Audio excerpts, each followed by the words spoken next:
Hello बच्चों, मेरा नाम है देवाशीष शर्मा और आप देख रहे हैं मेरा चैनल फिजिक्स मास्टर। बच्चे, आज हम ऑप्टिकल आइसोमेरिज्म का आखिरी लेक्चर लेके आए हैं जिसमें हम बात करेंगे फिशर प्रोजेक्शंस की और हम बात करेंगे आरएस नॉमेनक्लेचर के और उस नॉमेनक्लेचर का इस्तेमाल कहां करना है, किन चीजों को पता लगाने के लिए आरएस नॉमेनक्लेचर यूज होगा, इन सब पे हम बात करेंगे। This would be the last lecture on isomerism की पूरी कंप्लीट सीरीज का आखिरी लेक्चर होगा और इसके बाद जो सीरीज शुरू होगी that would be of mechanism of organic reactions, जिससे हम पहले भी शुरू कर चुके हैं और उस पे एक लेक्चर रीअरेंजमेंट रिएक्शंस पे हम कर चुके हैं।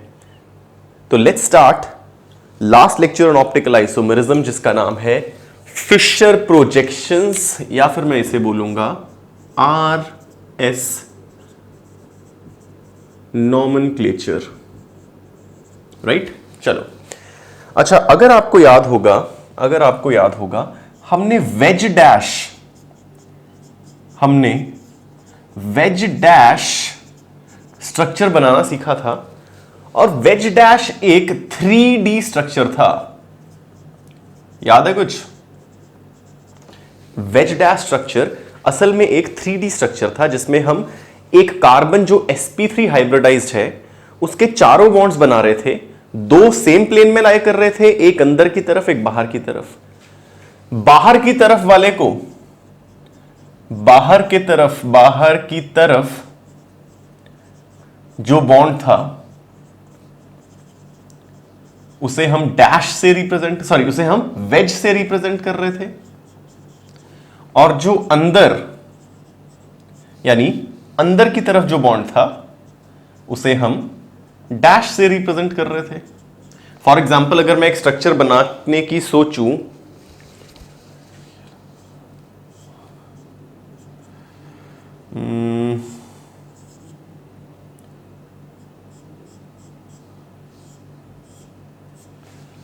डैश पे आप लगा लीजिए H हाइड्रोजन, ढंग से बनाएंगे,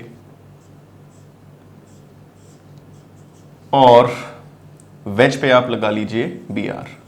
this was my wedge and dash structure of CClIHBr। साफ दिख रहा है, कायरल कार्बन है, सिंगल कायरल कार्बन है। अच्छा, ये एक 3D स्ट्रक्चर है ना। अब ये स्ट्रक्चर कैसा है? कार्बन है, ध्यान से समझना, कार्बन है, दो बॉन्ड इस प्लेन पे है, Br बाहर की तरफ है, H अंदर की तरफ है, राइट, यही है। अगर मैं इसका मिरर इमेज बनाऊं तो डेफिनेटली कुछ ऐसा बनेगा। अगर मैं इसका मिरर इमेज बनाऊं तो ये ऐसा बन जाएगा, ICl Br और H, डेफिनेटली ऐसा, यही इसका एक मिरर इमेज बन जाएगा।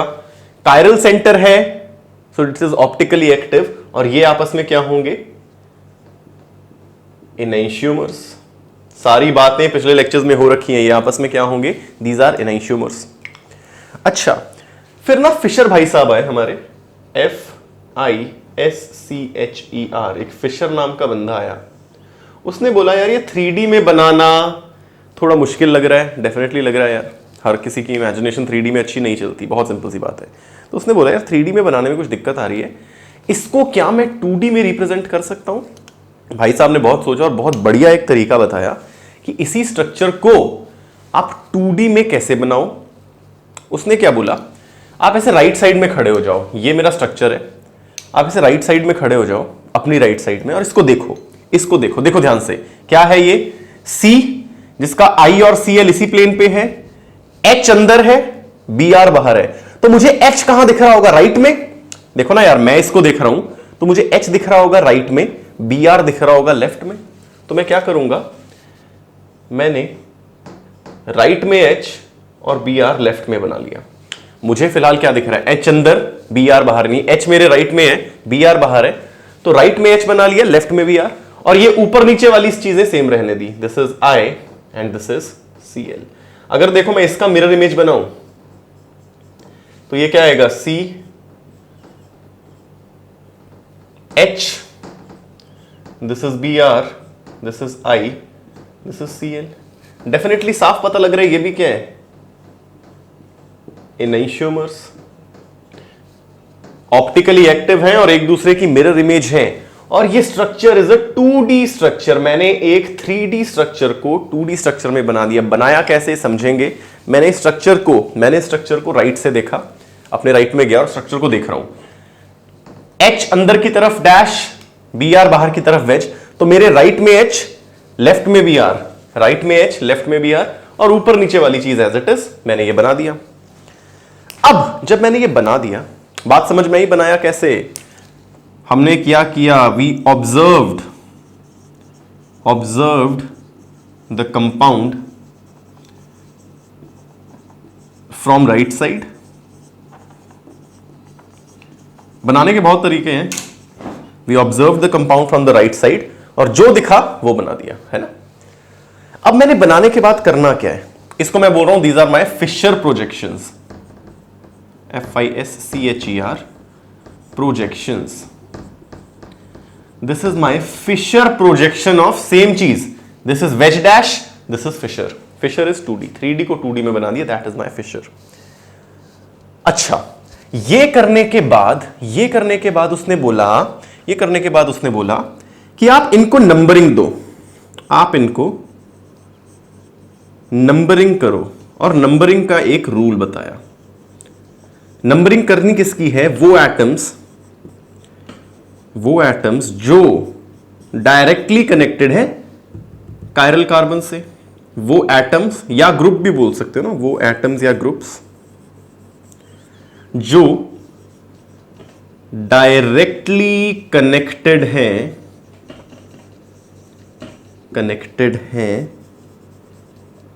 कायरल कार्बन से। पहली बात, कायरल कार्बन है, डेफिनेटली सारे ग्रुप्स अलग अलग हैं, this is the chiral carbon. और नंबरिंग कैसे करनी है बोल रहा है, ध्यान से समझो, नंबरिंग करनी कैसे है बोल रहा है। नंबरिंग ऐसे करो कि first priority highest atomic number को मिले, एटॉमिक नंबर को मिले।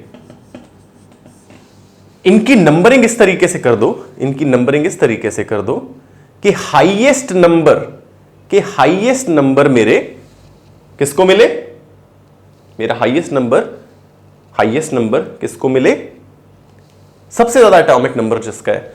हाँ चलो बताएंगे, सबसे बड़ा एटॉमिक नंबर किसका है यार, सबसे बड़ा एटॉमिक नंबर किसका है भाई, देख लेते हैं। चलो मैं थोड़ा सा चेंज करता हूं, सिर्फ एक समझाने के लिए। यहां मैं ले लेता हूं फॉर एग्जांपल, यहां ले लेता हूं H को, थोड़ी देर के लिए, वापस इस पे आ जाएंगे, कोई इशू की बात नहीं, थोड़ा इजी से समझाने। यहां Cl ले लेता हूं, यहां आ गया H, यहां आ गया Cl। तो यहां क्या फर्क आएगा, यहां Cl, यहां H, यहां Cl, यहां H, यही है।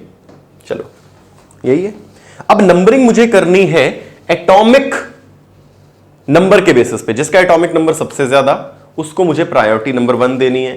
हाँ जी भाई, एटॉमिक नंबर किसका ज्यादा है बताओ भाई। देखो ना, सारे पहली बात तो हेलोजन लगे हैं एक्सेप्ट हाइड्रोजन, तो हाइड्रोजन का तो सबसे कम एटॉमिक नंबर है, इसे सबसे कम प्रायोरिटी मिलेगी, 4th प्रायोरिटी इसकी। किस हेलोजन का एटॉमिक नंबर ज्यादा है, Br का, I का, Cl का, बताओ यार, किस हेलोजन का एटॉमिक नंबर सबसे ज्यादा है। अगर इतना नहीं आता फिर दिक्कत की बात है मेरे बच्चे। अभी तक हमने क्या देखा, हमने एक 3D प्रोजेक्शन से जिसका नाम था वेज डैश प्रोजेक्शन, उससे मैंने एक 2D प्रोजेक्शन बनाया। उस 2D प्रोजेक्शन को नाम मैंने दे दिया Fischer projection. Wedge dash projection, wedge dash एक 3D प्रोजेक्शन है, फिशर एक 2D प्रोजेक्शन है। अगर अब मैं नंबरिंग दूं, मेरे ख्याल से सबसे ज्यादा I है, फिर Br है, फिर Cl है ना, अगर मैं गलत नहीं हूं तो यही है।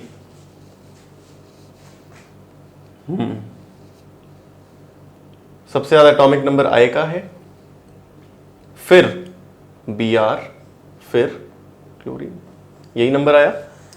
हेलोजन की सीरीज देखेंगे भाई, ऊपर से नीचे कैसे जाते हैं। अगर आप हेलोजन वाली सीरीज देख रहे हैं तो ऊपर से नीचे कैसे जाते हैं, ऊपर से नीचे कैसे जाते हैं भाई, बता सकता है कोई?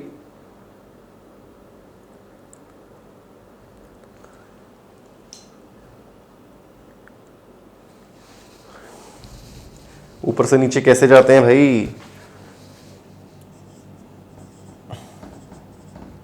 नीचे की तरफ एटॉमिक नंबर बढ़ रहा है ना, तो सबसे ज्यादा किसका हुआ? I का, उसके बाद Br का, उसके बाद Cl का, उसके बाद F का। F है नहीं, हाइड्रोजन है, तो फोर्थ नंबर हाइड्रोजन को मिला। बोल रहा है ये नंबरिंग करने के बाद, ये नंबरिंग करने के बाद आप जाओ 1 से 2 से 3 तक, आप जाओ 1 से 2 से 3 तक। चलो जाने की कोशिश करते हैं। मैं गया 1 से 2 से 3 तक, इसको क्रॉस कर रहे हो कोई बात नहीं, आपने जाना 1 2 3 है। मैं गया 1 से 2 से 3 तक, यहां मैं जा रहा हूं, this is my anti clockwise and this is my clockwise. बात समझ में आ रही है? Clockwise, anti clockwise. अगर जा रहे हो क्लॉकवाइज तो इसको मैं बोलूंगा आर, जिसे बोलते हैं रेक्टस। आपको सिर्फ आर याद रखना है, ये नाम पे है, किसी बंदे के नाम पे रख दिया। और अगर मैं एंटी क्लॉकवाइज जा रहा हूं, इसको मैं बोलूंगा एस, सिनिस्टर, सिनिस्टर। तो this is my R form, this is my S form, R S, R S. अगर गए क्लॉकवाइज तो नाम दे दो आर, अगर गए एंटी क्लॉकवाइज तो नाम दे दो एस। बट ये नाम देने पे ना एक कंडीशन है, एक कंडीशन है, आपकी लोएस्ट प्रायोरिटी, आपकी लोएस्ट प्रायोरिटी शुड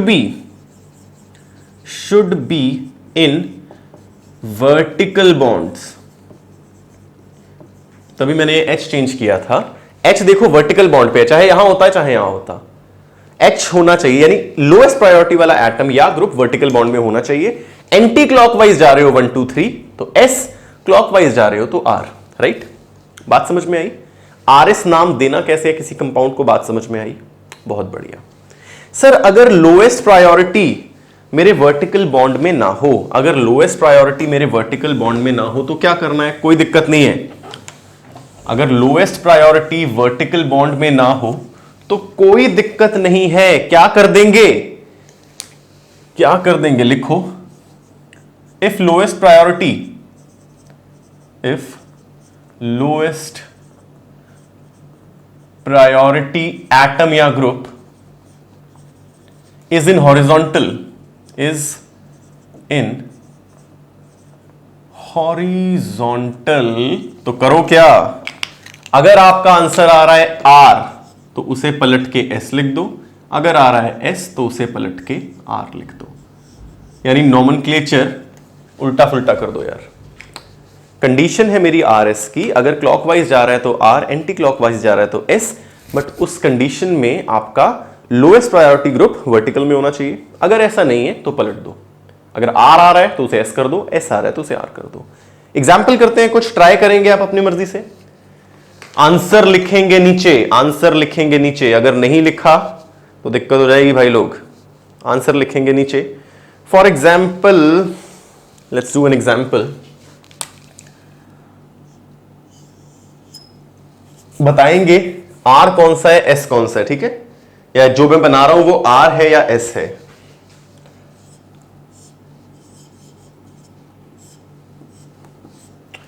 एक तरफ आपने बनाया CH3, ऊपर बना लें NH2, नीचे बना लें दिस, एंड आप साइड में बना लो हाइड्रोक्सी OH बना लो। चलो मुझे बोल रहा है इसका नॉमेनक्लेचर बताओ। पहले बात ये कायरल है, चेक इज इट कायरल और नॉट। डेफिनेटली कायरल है यार, सारे एटम्स मेरे अलग अलग है। अगर मैं प्रायोरिटी दूं, देखो ध्यान से, ये डायरेक्टली जुड़ा है सी से। अब ऐसा मत सोचना है एच से जुड़ा है, इतनी बॉन्डिंग आती है आपको। ये जुड़ा है सी से, ये जुड़ा है ऑक्सीजन से, ये जुड़ा है नाइट्रोजन से, ये जुड़ा है नाइट्रोजन से, तो पहला तो डेफिनेटली इसी को मिलेगा। सबसे ज्यादा एटॉमिक नंबर इसी का है, सबसे ज्यादा एटॉमिक नंबर मेरे इसी का ही है ना। बात समझ में आई बेटे?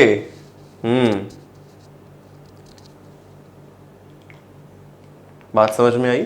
चलो, ह ही ली बी ब क न ओ, बिल्कुल ओ। फिर नाइट्रोजन को मुझे नंबर देना है, बट दिक्कत है यहां भी डायरेक्टली नाइट्रोजन से जुड़ा है, यहां भी डायरेक्टली नाइट्रोजन से जुड़ा है। भाई क्या करें? अगला एटम देखो क्या जुड़ा है, यहां नाइट्रोजन से फर्दर हाइड्रोजन जुड़ा है, यहां नाइट्रोजन से फर्दर एक कार्बन भी जुड़ा है। So this would be my second priority, because carbon, hydrogen में एटॉमिक नंबर कार्बन का ज्यादा। फिर this would be my 3, this would be my 4। बात समझ में आई? This would be my 4। अब 1 2 3 जाओ, 1 से 2 से 3 गए, कैसे जा रहे हैं? क्लॉकवाइज। मैं गया क्लॉकवाइज, तो होना तो चाहिए मेरा R, but lowest priority group मेरा हॉरिजॉन्टल में है, तो मैं इसे बोल दूंगा ये R नहीं है, ये S नॉमेनक्लेचर है। बात समझ में आई? हाँ जी, बात समझ में आ रही है बच्चे? बात समझ में आ रही है या नहीं? चलो कोई बात नहीं। So this is how we nomenclate Fischer projections. इस तरीके से मैं एक फिशर प्रोजेक्शन को नॉमेनक्लेचर देता हूं अपना। बात समझ में आ रही है? चलो और एग्जांपल्स करते हैं, कोई दिक्कत की बात नहीं है। खास केसेस, हर एग्जांपल में एक नया केस देखेंगे, हर एग्जांपल में एक नई चीज सीखेंगे। कंप्लीटली मिटा रहा हूं मैं, कंप्लीटली मिटा रहा हूं। चलो अगर मैं बोलूं कुछ ऐसे लगा है,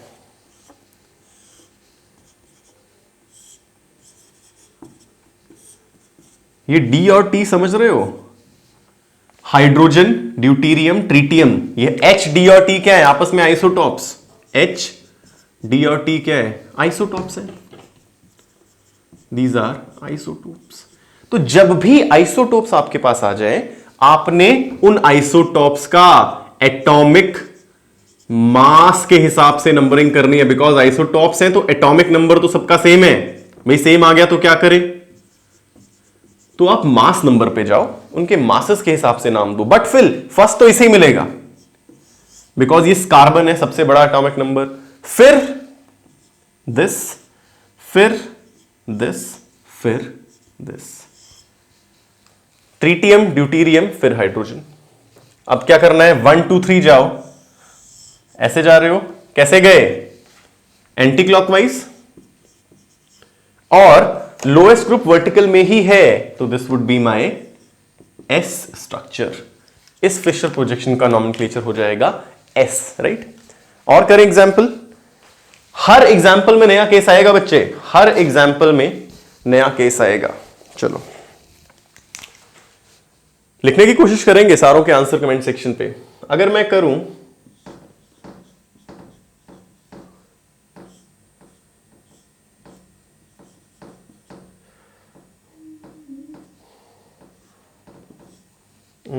ऊपर आप लगा लो हाइड्रोजन और नीचे आप लगा लो चाहे OH, है ना? चलो अब ये क्या करें यार, कुछ अटक गए सर, नई चीज आ गई। समझते जाओ, हर एग्जाम्पल आपको नया मिलेगा, हर एग्जाम्पल आपको नया मिलेगा, है ना? हर एग्जाम्पल। अच्छा ऐसे कर लो, यहां OH कर दो, और इंटरेस्टिंग बनाने के लिए यहां NH2 कर दो, है ना? NH2 कर दो। नंबरिंग देना मैं शुरू करता हूं, ध्यान से देखना, नंबरिंग देना मैं शुरू करता हूं। डेफिनेटली इसे पहली प्रायोरिटी मिलेगी, O से जुड़ा है मेरा कायरल कार्बन, O से जुड़ा है, O का एटॉमिक नंबर सबसे ज्यादा, डेफिनेटली इसे फर्स्ट प्रायोरिटी मिलेगी। सेकंड प्रायोरिटी NH2 को मिल जाएगी, डायरेक्टली N से जुड़ा है। अब ये डायरेक्टली कार्बन से, ये डायरेक्टली कार्बन से, भाई गड़बड़ हो गई। अगला देखते हैं, उसके बाद भी कार्बन, उसके बाद भी कार्बन। तो जब भी डबल और ट्रिपल बॉन्ड आए तो नंबरिंग कैसे देनी है, ध्यान से देखना। मैं क्या करूंगा, मैं CH, ये ना, इसको मैं ऐसे लिख लूंगा। हाइपोथेटिकली ट्रिपल बॉन्ड से C से जुड़ा है, तो मैंने ट्रिपल बॉन्ड हर एक के साथ सीसी लगा दिया, सिंगल सिंगल में कन्वर्ट कर दिया। सिमिलरली मेरे पास CH2 है, तो ये C इसको मैं ऐसे तोड़ लूंगा। हाइपोथेटिकल है, नंबरिंग देने का एक सिस्टम है, जिस तरह नॉमेनक्लेचर के रूल थे इसके भी कुछ रूल्स है, वैसे हम इसे नंबरिंग दे रहे हैं। तो मैंने देखा ये जुड़ा था C से, ये जुड़ा था C से, कर नहीं पाए। फिर फर्दर ये जुड़ा है C से, फिर फर्दर ये जुड़ा है C से, नहीं कर पाए। फर्दर जुड़ा है C से, फर्दर जुड़ा है C से, नहीं कर पाए। ये फिर फर्दर जुड़ा है C से, और ये आगे, अगर मैं इसकी वैलेंसी पूरी करूं तो मुझे H लगाना पड़ेगा, या नहीं लगाओ तो भी कोई दिक्कत की बात नहीं है। ये फर्दर जुड़ा है C से, ये आगे C से नहीं जुड़ा, तो this would be my 2 and this would become my 3। इस तरीके से डबल या ट्रिपल बॉन्ड की आपने नंबरिंग करनी है। इस तरीके से आपने डबल या ट्रिपल बॉन्ड की नंबरिंग करनी है। सॉरी, 2 तो हो गया है, this become 3 and this becomes 4, है ना। 2 तो हो गया था भाई। तो अब मैं जाऊं 1 से 2 से 3, 1 से 2 से 3, तो जा रहा हूं मैं कैसे, this is anti clockwise, but lowest priority group horizontal में, एंटी क्लॉकवाइज होता तो मैं ऐसे लिखता, but lowest priority group horizontal में, तो इसे मैं बोल दूंगा R। This is my rectus form, this is my rectus form. बात समझ में आ रही है? बहुत इंपॉर्टेंट चैप्टर लेक्चर है ऑप्टिकल आइसोमेरिज्म का, आखिरी है। बहुत बढ़िया से सब कुछ चीज की है हमने, कुछ भी वी हैवंट लेफ्ट। बेसिक से एडवांस तक सारे कंसेप्ट क्लियर कर रखे हैं, कुछ भी नहीं छोड़ा, राइट। चलो और कुछ देखते हैं नया। हर एग्जाम्पल नया मिलेगा आपको, हर एक पॉसिबल केस, दुनिया भर के जितने पॉसिबल केस हैं सब करेंगे, है ना। चलो एक और एग्जाम्पल करते हैं। फॉर एग्जाम्पल थोड़ा मजेदार बनाते हैं इसको। मैं ले लेता हूं CHOH,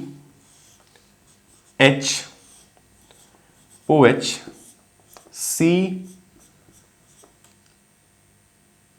double bond CH2, CH3, CH3। चलो नंबरिंग देना शुरू करते हैं। डेफिनेटली फर्स्ट नंबर इसको मिलेगा और फोर्थ नंबर इसे मिलेगा।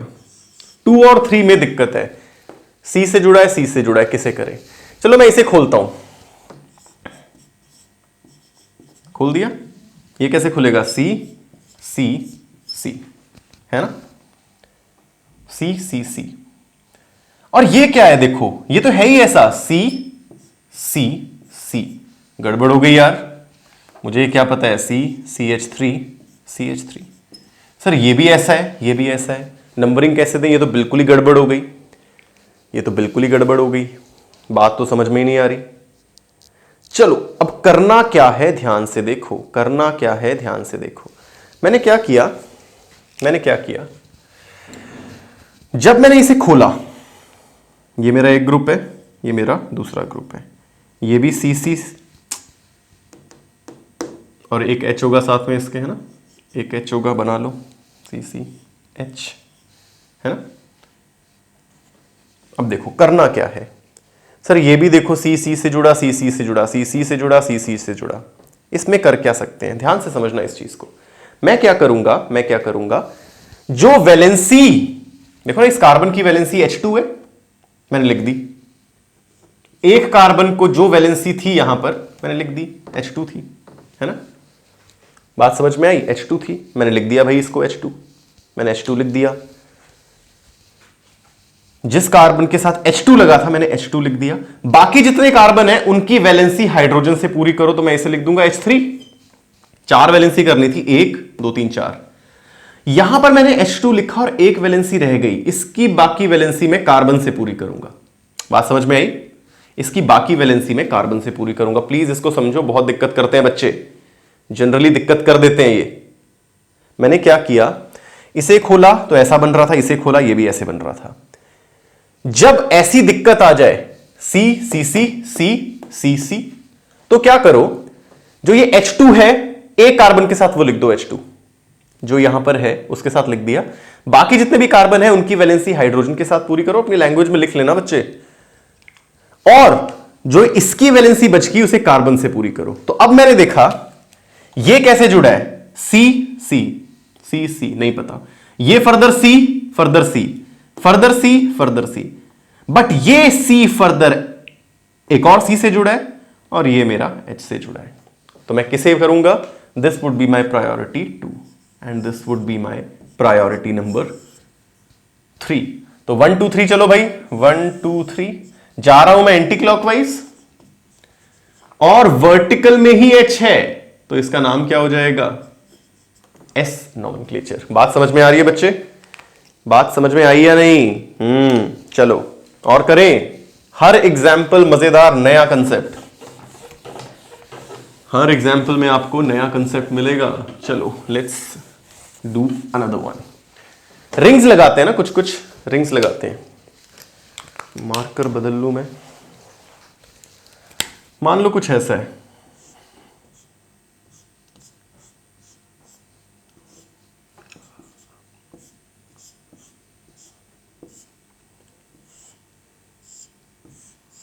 ये रिंग्स लग रखी हैं। अगेन कायरल है डेफिनेटली, सारे अलग अलग ग्रुप्स हैं यार। अब कैसे करें? पहली बात, चलो पहली बात, इसको तो मैं नंबरिंग 4 दे ही दूं, बिकॉज ये भी कार्बन से जुड़ा है, कार्बन से जुड़ा है, कार्बन से जुड़ा है, ये हाइड्रोजन से जुड़ा है, इसका लोएस्ट प्रायोरिटी आना लाजमी था।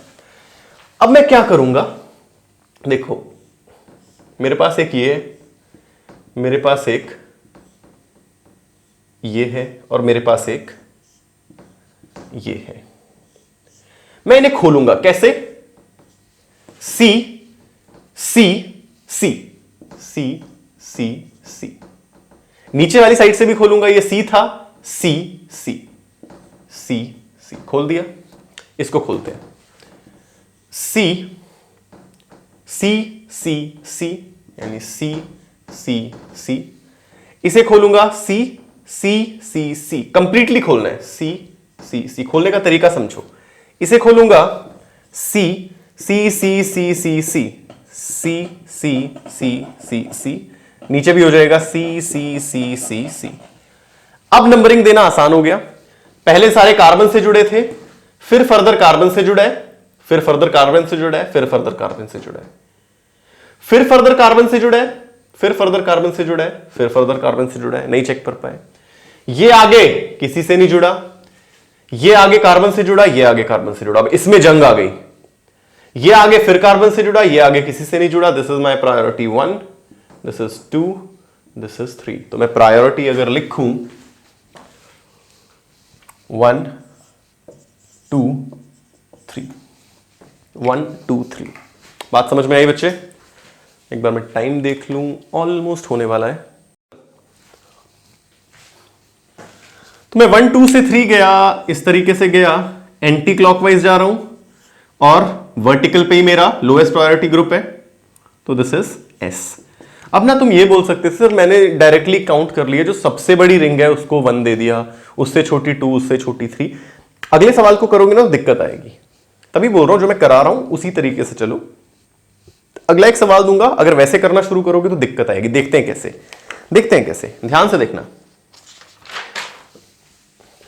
बहुत मजेदार अगला टाइप आने वाला है और वो आखिरी रहेगा हमारा, आरएस नॉमेनक्लेचर पूरा हो जाएगा, उसके बाद इसका यूज देखेंगे, आरएस नॉमेनक्लेचर निकाल के कर क्या रहे हैं।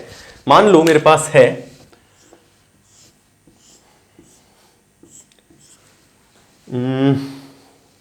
रिंग लगाते हैं और यहां पर है ओ, है ना, फिर लगाते हैं ऐसे, है ना, ठीक है, यहां लगाते हैं CHO और यहां मैं H लगा दूं, या H नहीं लगाते, कोई अलग ग्रुप लगाते हैं, CH3OH लगाते हैं। अगेन कायरल है, डेफिनेटली कायरल है। नंबरिंग कैसे करें, चलो अरे ढंग से थोड़ा सा अगर मैं बनाऊं इसे, तो CHO कैसे होगा, C double bond O H, ऐसे ही होता है CHO, एल्डिहाइड ग्रुप ऐसे ही होगा। ये क्या होगा, CH3OH, ये ऐसे ही है, ये ऐसे ही है। चलो नंबरिंग करते हैं भाई। पहले बात करते हैं C डबल बॉन्ड OH, यही है ग्रुप, इसे मैं कैसे लिख सकता हूं, COOH, डबल बॉन्ड को सिंगल सिंगल में तोड़ लिया हाइपोथेटिकली। CH3OH को कैसे लिख सकता हूं,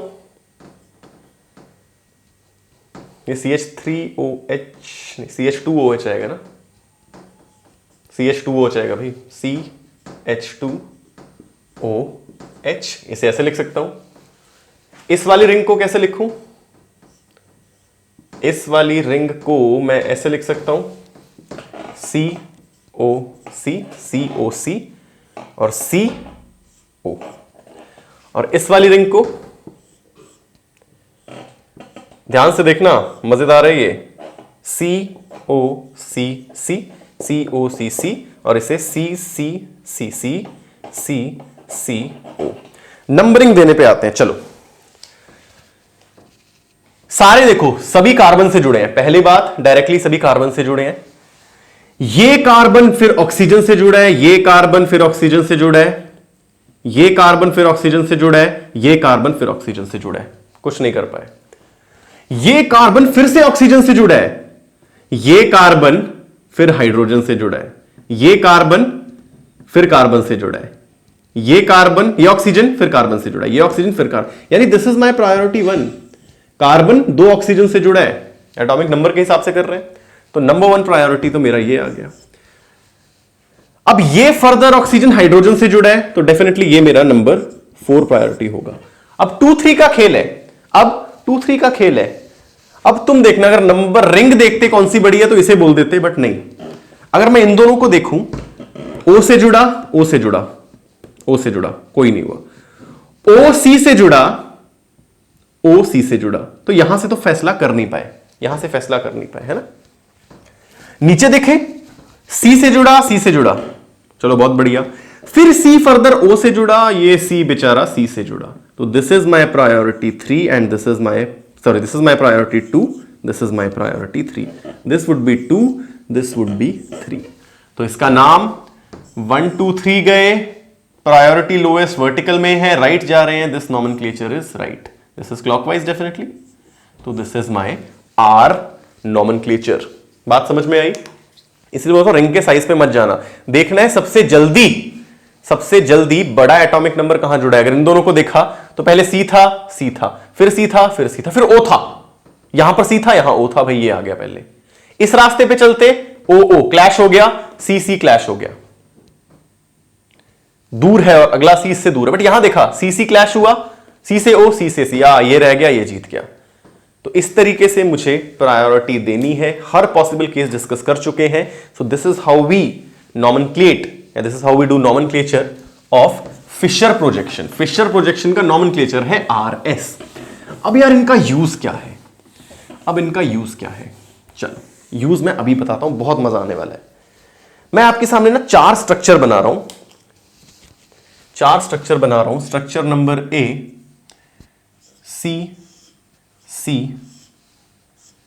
COOH,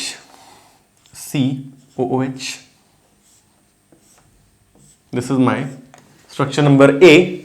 अच्छा यहां लगा लो HOH, right. Structure number B बना रहा हूं, COOH,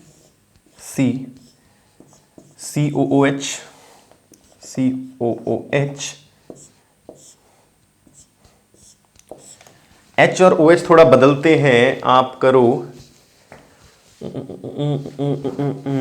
ऐसा कर लो,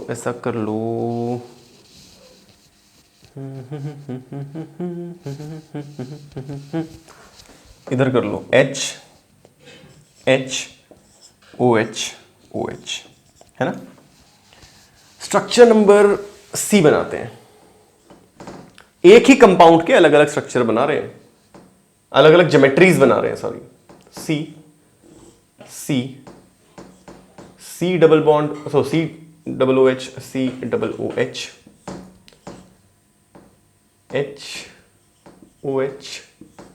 HOH, और लास्ट D,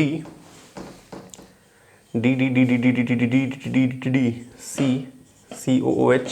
यहां बना देता हूं D को, नीचे लिखने की स्पेस हो जाएगी, COOH, COOH, यहां H, यहां OH, यहां OH, यहां H।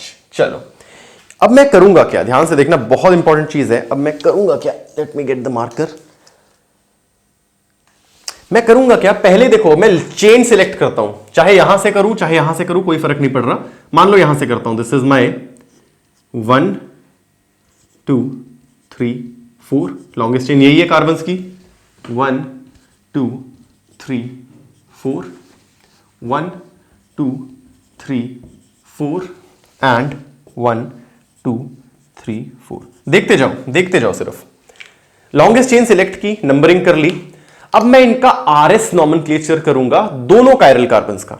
मैं दोनों कायरल कार्बन्स का, एक कायरल कार्बन ये, एक कायरल कार्बन ये, OH H COH और ये ग्रुप सब अलग है, COH OH H ये पूरा ग्रुप सब अलग है, कायरल है सारे कार्बन। दो कायरल कार्बन है हर एक कंपाउंड में, सेम ही कंपाउंड है, बस ज्योमेट्री अलग अलग है। अब मैं क्या करूंगा, मैं आरएस नॉमेनक्लेचर करता हूं। ऊपर वाले कायरल सेंटर को देखो, ऊपर वाले कायरल सेंटर को अगर मैं देखूं और प्रायोरिटी बताऊं तो ये 1, ये 2, इसको मिल रही है 3 और इसको मिल रही है 4। देखो ना यार, O C के फर्दर कुछ लगा है ऐसे, दिस वुड बी 3, आप निकाल सकते हो, एंड दिस वुड बी 4। तो पहले मैं चलूं 1 2 3, तो ऊपर वाले में मैं ऐसे जा रहा हूं, ऊपर वाले में मैं ऐसे जा रहा हूं, तो दिस वुड बी, देखो ना 4 है इधर, 4 हॉरिजॉन्टल में है और मैं कैसे जा रहा हूं, 4 हॉरिजॉन्टल में है और मैं जा रहा हूं एंटी क्लॉकवाइज। 4 हॉरिजॉन्टल में है और मैं जा रहा हूं एंटी क्लॉकवाइज। होना चाहिए S, होना चाहिए S, होगा क्या R। देखो 4 है हॉरिजॉन्टल में और मैं जा रहा हूं एंटी क्लॉकवाइज। 1 2 3, बात समझ में आई, 1 2 3। नीचे वाले की बात करें तो इसमें भी 1 इससे, 2 इससे, थर्ड प्रायोरिटी इससे, फोर्थ प्रायोरिटी इससे। 1 2 3 अगर मैं जाऊं तो मैं ऐसे जाऊंगा, मैं ऐसे जाऊंगा, अगेन एंटी क्लॉकवाइज ही जा रहे हैं, बात समझो यार, अगेन एंटी क्लॉकवाइज ही जा रहे हैं, बात समझो। सॉरी 1 इसे जाएगा, सॉरी 1 तो ये होगा, O से जुड़ा है, this would be my, sorry ये तो नंबरिंग की थी, this would be my 2, this would be my 3 and this would be my 4। 1 2 3 मैं ऐसे जा रहा हूं, 1 2 3 में जा रहा हूं क्लॉकवाइज, बट H मेरा हॉरिजॉन्टल में है तो होना चाहिए था R, ये हो जाएगा S। तो मैं इसे लिख लूंगा नंबरिंग के हिसाब से, जो मैंने चेन को नंबरिंग की है उसके हिसाब से क्या है, 2 पे आ रहा है S, सेकेंड कायरल कार्बन पे आ रहा है S, और जो 3 नंबर पे कायरल कार्बन है उस पे आ रहा है R, तो मैं लिखूंगा 2S 3R। करो करो करो, पहले कर लो फिर मैं बता रहा हूं। सिमिलरली यहां भी कर सकते हो, देखो कैसे। पहला नंबर ब्लैक से देता हूं, ये ब्लू से जो लिखी है वो चेन को सिलेक्ट करके नंबरिंग की है, ब्लैक से प्रायोरिटी दे रहा हूं, this is 1, this is 2, this is 3, this is 4। ऊपर वाले कार्बन के लिए ये है और ये जा रहा है 1 2 3, 1 2 3 ऐसे जा रहा है, तो होना चाहिए था R, बट हॉरिजॉन्टल पे 4 है तो ये हो जाएगा S। सिमिलरली चेक कर लोगे, ये हो जाएगा R, तो क्या होगा, सेकंड वाले नंबरिंग के हिसाब से, चेन की नंबरिंग वाले सेकंड वाले कायरल कार्बन पे है R और थर्ड वाले पे है S। सिमिलरली इसे भी करो, 1, करते जाओ, 1, this is 2, this is 3, this is 4। तो 1 2 3 में ऐसे जाऊंगा, गया एंटी क्लॉकवाइज बट लिखना पड़ेगा R, क्यों, यहां पर है। और सिमिलरली ये हो जाएगा S, चेक कर सकते हो आप, ये हो जाएगा S। तो मैं लिखूंगा सेकेंड नंबर पे जो है वो कायरल है S और थर्ड पे जो कायरल है वो है R।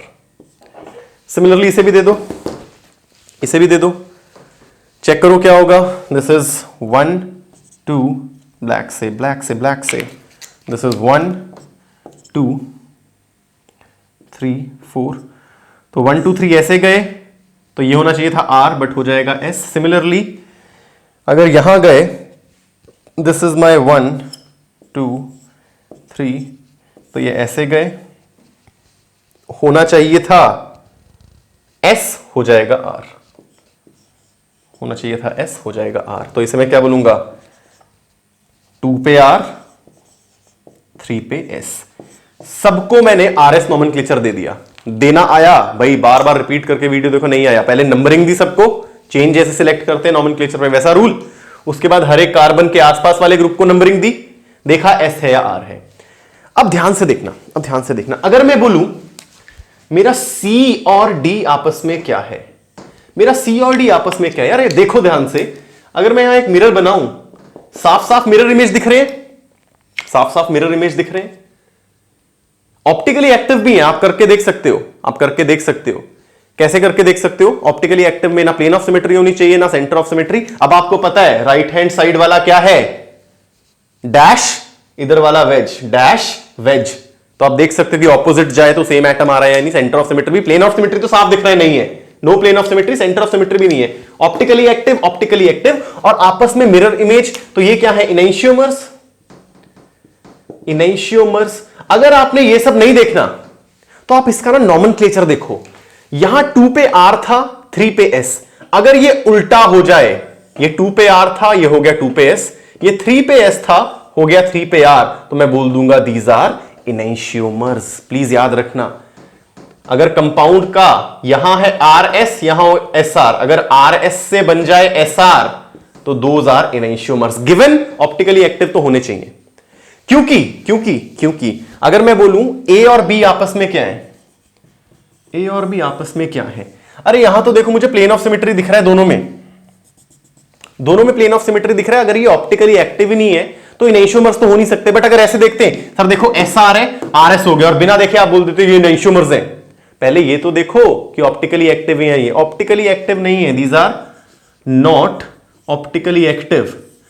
और अगर ऑप्टिकली एक्टिव ना हो और R का S का R हो रहा है, तो मैं बोलूंगा these are identical, these are my identical compounds, these are my identical compounds. बात समझना मेरे बच्चों, बात समझना, these are my identical compounds. बात समझने की कोशिश करना। अगर R से S, S से R हो रहा हो और ऑप्टिकली एक्टिव भी है, व्हाट यू विल डू, सीधे लिख देंगे दीज आर इनैंशियोमर्स। और अगर ऐसा नहीं है, ऑप्टिकली एक्टिव नहीं है, एक बार मैं चेक कर लेता हूं, मे भी गलती हो, ध्यान से देखना। इसे मैं चेक करता हूं ये ऑप्टिकली एक्टिव है या नहीं। प्लेन ऑफ सिमेट्री दिख रही है, सोच के बताओ। बिल्कुल दिख रही है यार, प्लेन ऑफ सिमेट्री दिख रही है, बिल्कुल दिख रही है, ना ये ऑप्टिकली एक्टिव ना ये ऑप्टिकली एक्टिव। बट R का S, SR का S का R हुआ तो these are identical and these are enantiomers. Optically active भी है और R का S भी हो रहा है, S का R भी हो रहा है, दीज आर इनैंशियोमर्स। तो आपको इनैंशियोमर्स पता करने के लिए आते हैं, प्रीवियस ईयर कई क्वेश्चंस हैं, ये कंपाउंड आपस में क्या है, तो RS नॉमेनक्लेचर करो, अगर स्वैप हो रहे हैं RS और ऑप्टिकली एक्टिव है देन दे आर इनैंशियोमर्स। बात समझ में आई। तो इसी के साथ बच्चे आपका आइसोमरिज्म का कंप्लीट सीरीज खत्म हुआ। 12 लेक्चर्स का आई गेस था, 11 या 12 लेक्चर्स का कंप्लीट आइसोमर्स हम कर चुके हैं, कोई दिक्कत नहीं होनी चाहिए। अब से शुरू होने वाला है हमारा मैकेनिज्म ऑफ ऑर्गेनिक रिएक्शन, बहुत मजा आने वाला है। पढ़ते रहें, मस्त रहें, लॉकडाउन का मजा लें। जय हिंद।